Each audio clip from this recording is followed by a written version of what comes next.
ஒரு தடவை இழுத்து அணைச்சபடி உயிர் மூச்சு நிறுத்து கண்மணியே.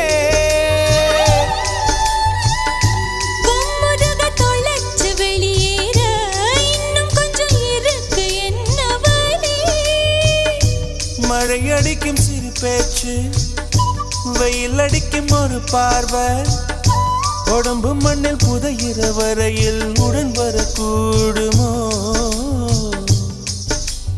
என்னோடு இருக்கையிலே நீ மண்ணோடு போவதெங்கே? அடவும் சீவனில் நான் இல்லையா?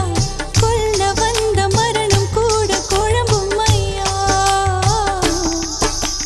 குறுக்கு சிறுத்தவளே, என்ன குங்குமத்தை கரைச்சவளே, மஞ்சு தச்சு குளிக்கையில் என்ன கொஞ்சம் பூசு தாயே.